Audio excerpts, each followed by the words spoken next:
Halo warga bola semua, selamat siang. Selamat datang kembali di channel YouTube ini dan masih bersama saya, Anton R. Tentunya masih seputar sepak bola. Ya, kita akan ngobrolin bola tipis-tipis. Dan dalam video kali ini, saya akan kembali membahas soal Timnas Indonesia. Karena ada beberapa berita terbaru dari Timnas Indonesia yang menurut saya perlu kita bahas dalam video kali ini.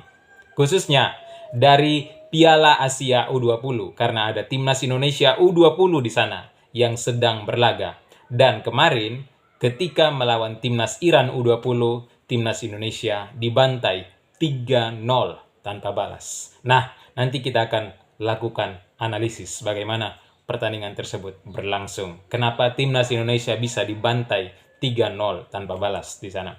Nah, berikutnya Timnas Indonesia nanti malam akan melawan Uzbekistan. Apa yang harus dilakukan Timnas Indonesia ketika melawan Uzbekistan nanti malam? Nah, ini juga akan kita bahas dalam video kali ini. Berikutnya, ada berita terbaru dari Jairo yang masih menunggu untuk dinaturalisasi untuk menjadi warga negara Indonesia secara sah. Bagaimana beritanya? Tentunya kita masih menunggu bersama. Oke, kita akan bahas soal kekalahan Timnas Indonesia U20 ketika berlaga di Piala Asia dan dibantai lawan Iran dalam pertandingan pertamanya.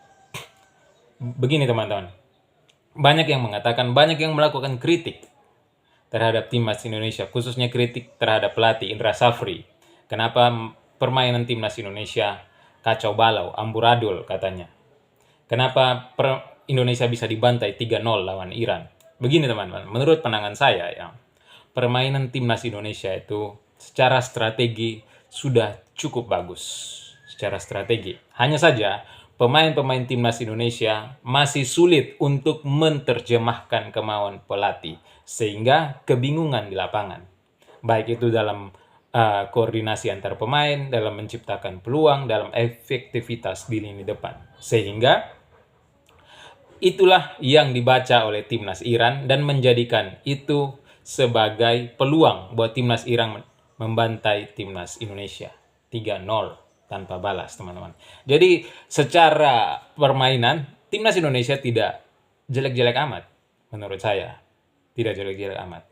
Bahkan di babak kedua kita mampu menguasai bola dengan baik. Hanya saja kurangnya disiplin ketika babak kedua. Babak pertama oke lah, kita masih perlu adaptasi karena ini pun pertandingan pertamanya. Sudah itu pemain-pemain Timnas Indonesia juga masih kekurangan jam terbang. Meskipun telah menjalani beberapa TC ya sebelum Piala Asia U20 ini.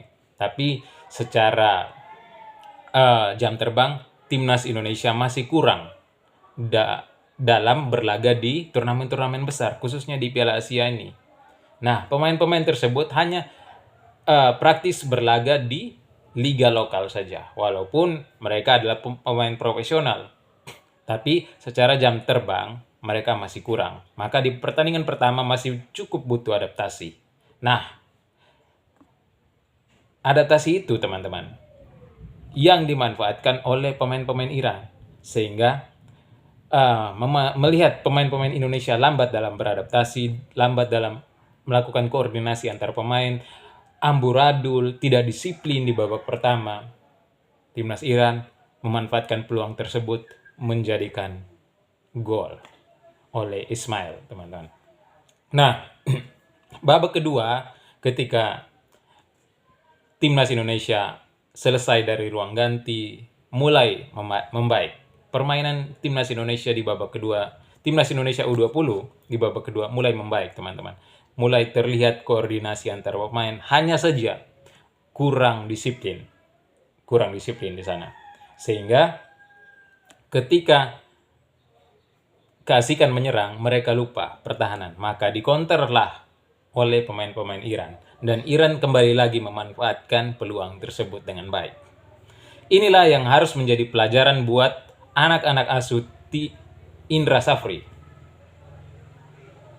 Menjadikan pelajaran hal ini agar ketika nanti malam khususnya bermain melawan Uzbekistan bisa meningkatkan koordinasi antar pemain, meningkatkan agar pemain-pemainnya lebih disiplin lagi dalam bermain sepak bola, gitu teman-teman.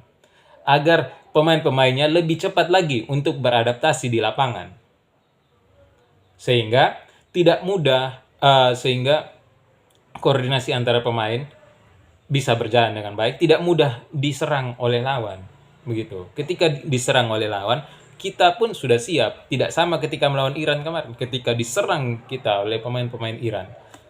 Pemain-pemain belakang kita, pertahanan belakang kita, kocar-kacir, tidak jelas kemana arahnya. Nah, ketika pun menyerang begitu, pemain Iran, timnas Iran, ketika menyerang, sangat terkoordinasi dengan baik, sangat jelas arahnya.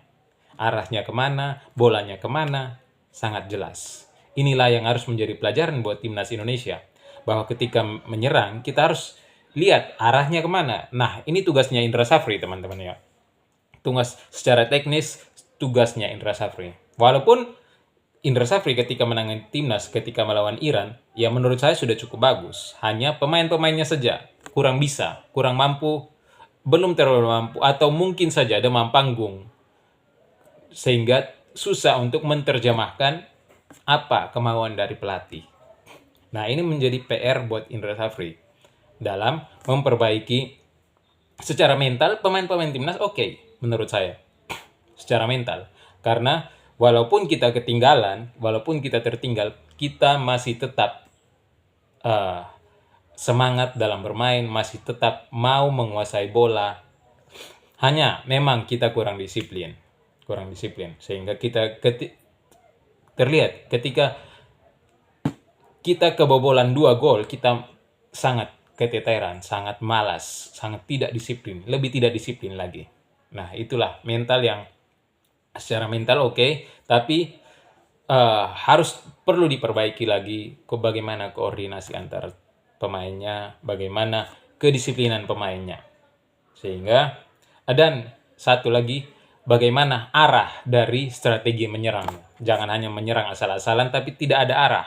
Misalnya, target ballnya ke siapa? James Raven kah? Gitu.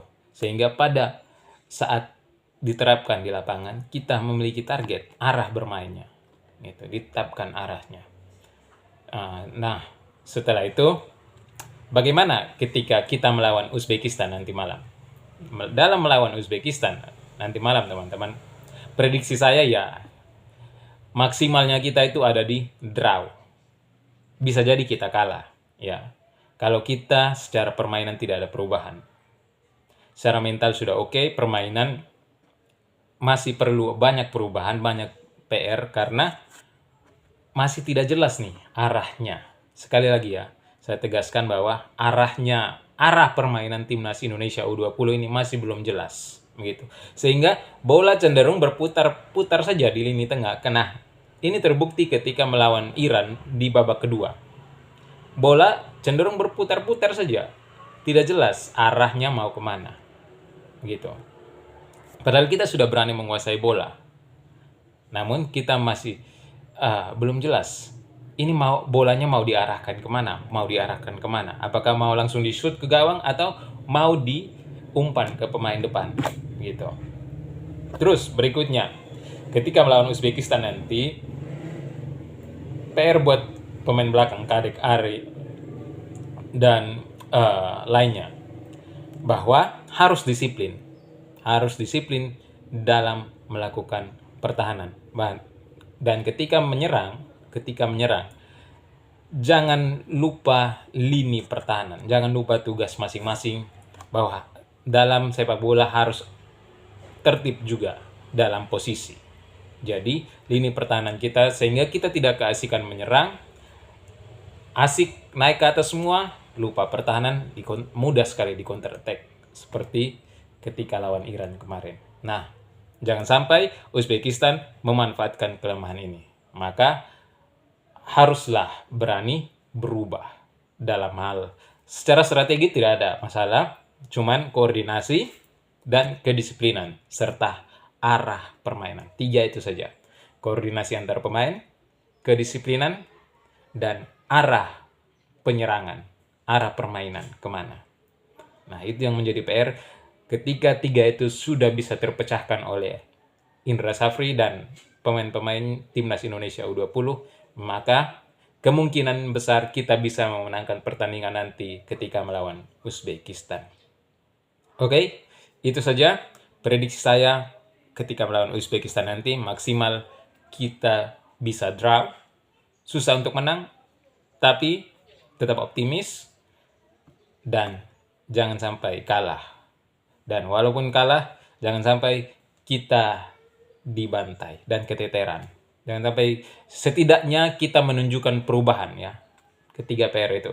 Koordinasi, arah permainan, dan kedisiplinan. Oke? Selamat siang warga sepak bola semua dan see ya.